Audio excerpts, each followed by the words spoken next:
Hey,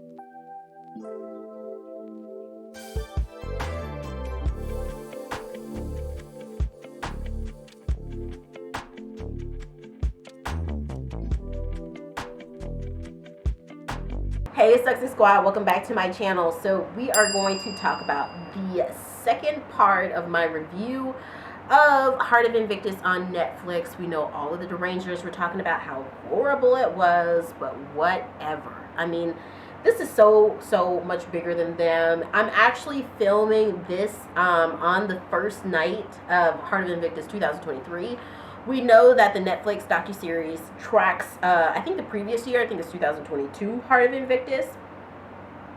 So I mean, the more that I come to know about it, I love it. I love it. It's a great cause. So we talked about episodes 1 and 2 on the last one. You guys know how I feel. I mean, 9 out of 10. It's amazing. It is documenting real life. It's documenting the real life, the everyday life of veterans, but as so many tokens and elements of culture that we produce, these pieces of storytelling that we produce throughout our lives, it also storytells what's happening alongside these everyday common events that happen in the world, in our life. It's also showing, putting into the time capsule that is life, that is history, that is the chronology of history and our anthology as human beings. It's also showing what's going on. And so this is all coinciding with, the war in Ukraine, but it's also showing the what do I want to say? The results of wars like the war in Iraq, the war in Afghanistan. It's showing where people are. We see people like Gabe talking about how he went through child abuse. He went through domestic violence in his childhood. We see Na giving us a glimpse into some of those elements of some of the traditional conservative elements of South Korean culture, which wants disabled people to just stay at home and not show their face. We're seeing elements of parenthood. We're seeing so many different things, and I just love that. So episode 1 and 2, we talked about that a little bit.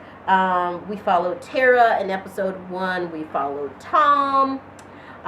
We followed Na. We followed Gabriel. So we start off episode 3 with Coach Jenkins collapsing from a heart attack, okay? So we start out episode 3 and it's very serious. I think that there is a reason that Heart of Invictus shows us that as well. Because, I mean, this isn't pretty. This is recovery. This is health. This is illness. This is people recovering from, war. This is serious. And so I think them opening with showing us this heart attack is to say, these people are trying real hard. They're giving their best. They're putting their best efforts for Heart of Invictus, but they have been through stuff. Something that I noted between a lot of the veterans in this docuseries is a lot of them speak on waking up and not knowing where they are, or some element of that. Speaking of waking up and not knowing where they are, speaking of being somewhere and doing something and suddenly not knowing where they are, daydreaming and sort of just feeling like they're kind of had to snap out of it, And I thought back to Ghost Whisperer, the show Ghost Whisperer, with Jennifer Love Hewitt, where there's this one ghost where she basically whispers to ghosts to get them to get on out of here and to move on. There's this one episode where she's basically talking to a military veteran, and he's just basically reliving the war all over again, and since she can actually see ghosts, she's seeing, what do you call it, ATVs exploding and stuff. I mean, craziness. Bombs and craziness, grenades going off, and it's really just this military veteran ghost's memory replaying over and over again, and she basically has to help him move past that. I had spoken to you guys about my uncle who fought in the Vietnam War, who lived his life as a lush, who called me baby cakes, and I never forget one time after art high school. I was in an art high school in the city, and I was coming home from school after school in Atlanta with my friends one day. I was probably about 15 or 16 at this point. And I'm a 15 or 16-year-old kid, and I see my 60-something-year-old uncle on the train, drunk, at 4 or 5 o'clock in the evening with one of his wino friends, and he's like, "Hey, baby cakes, let me hold $2," But I also remember those points of my uncle himself, being in that mood of just like not really being in the present moment, seeming to be somewhere else, and I thought that this show, it's like, wow, this really gives us a glimpse not just into the heart of Invictus the Invictus games, but into the reality that so many veterans are living with every day. The cost of democracy. Truly, I mean, what we're looking at here is the cost of democracy, the cost of us living with all of the things that we value and hold sacred today. I like Gabe's relationship with his daughter and his family in episode 3. I really love seeing him sitting down with his family, and as you delve deeper into the episode, you actually see kind of how his mom is, how do I want to pose this? His mom seemed to be a young mom, and so his childhood was not necessarily a rosy one. But even though that was the case, I still love seeing the love that was there between Gabe and his family. And I think that represents the reality for a lot of veterans, a lot of people, period. It's like, just because something was troubled, that there were issues, doesn't mean that the love wasn't there. And I like that. I like how Prince Harry emphasizes that sport and mental fitness helps not only injured veterans, but also their families. It's very, very true. Like I said, I feel like there was a time, and I'm sorry for the air going, I'll tell you it's hot. But there was a time where when you turned on the TV, you would see a lot more representation of what military families were going through. And I feel like in a way we need to bring that back a little bit, because I feel like veterans and their families kind of today in this day and age exist off in some world where it's like out of sight, out of mind. We don't have to worry about that stuff, but in the meantime, people and their families are suffering. I thought that this was a great advertisement for the 2023 Invictus games. And it was a very, very nice touch, because for me, I had almost, to be honest, forgotten about the 2023 Invictus games, and seeing that pop up on my Netflix queue was a very, very nice way to remind me of it. Yeah, but back to that, seeing what veterans and their families go through, it really puts a lot of the stuff that we're going through, just normal everyday civilians, right? It puts it into perspective. The things that we're going through, where we're seeing, for example, in the U.S., in my home country, where we're seeing this brutal fight between the right and the left, and we cannot get our politics on track because we can't align on anything. We can't have harmony between one another. This puts that type of stuff into perspective. I thought that Prince Harry, where we see him briefing with the games as participants, I thought that was absolutely heartwarming. These people don't care about Prince Harry's titles. We in Sussex Squad, we talk about the Sussexes on my channel a whole lot, okay? And we know that there is smear campaigning, active smear campaigning and hate for Prince Harry and Meghan Markle out there. Mostly, I think, from trolls who think that hating on Prince Harry and Meghan Markle shows their devotion to other people in the monarchy in the UK, which is just silly. It's just silly. And I would think that even if there are disagreements between Prince Harry and his family, the love is still there. I think that the love is still there.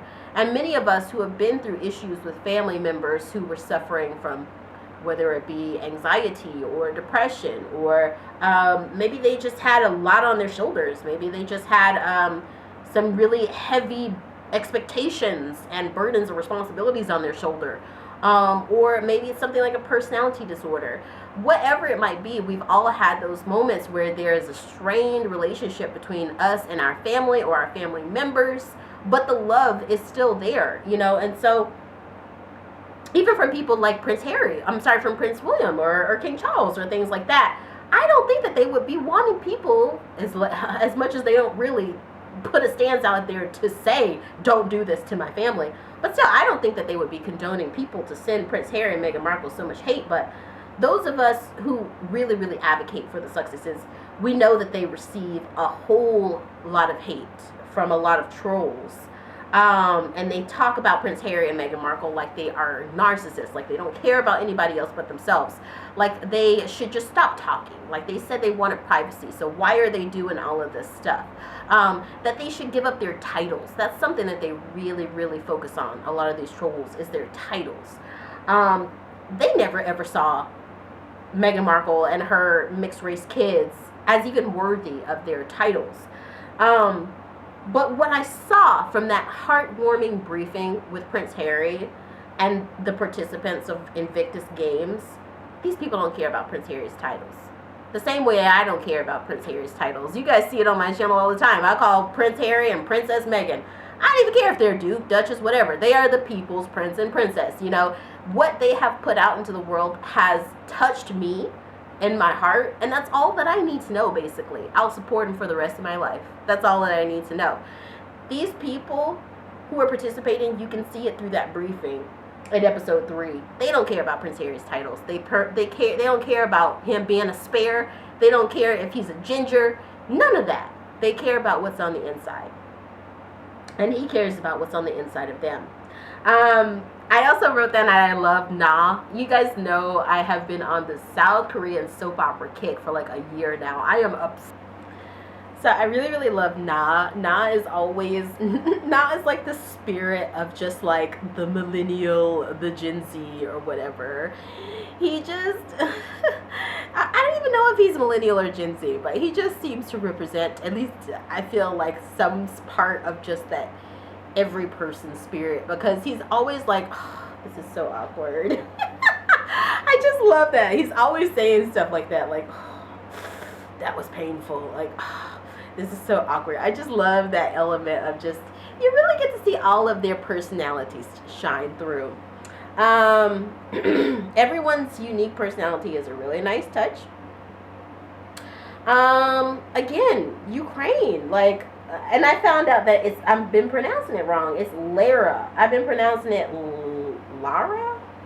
No, it's now I'm confused. I think I've been saying Lara. It's Lyra. Y'all, I'm so sorry, but I love this woman. Like, she was actually at the Invictus Games tonight, and it was amazing. Like the 2023 Invictus Games. I like that she shows us the realities of war and why there's such an important need for initiatives like the Invictus Games. She is doing everything she can to protect her child, baby. I love that she shows that she's such a fierce mother, you know, and that Anna is a fierce daughter too. Anna, you know, is up for her mom. I like them showing that, you know, Anna and Lyra, that they went through some difficulties, you know, when she kind of came back. Her mom came back home. She felt like she didn't really know her. So episode 4, we see Oksana Horbit. He's from Ukraine. We see Daryl. And Daryl talks about he's hiding the fact that he's still drinking alcohol. I think that was very, very brave of him to reveal. And I think it's something that is probably not that rare, you know. I think it's probably rare that veterans or people like him might come out and speak about it. So I thought that was really brave of him. We see Anna participating in place of her mother. I just wrote down and I highlighted that storytelling changes lives. Like, you can really see that. Anna is not a wounded veteran, but she's playing in place of her mother. And although her wounds might not be physical like her mother, she's got wounds there, you know.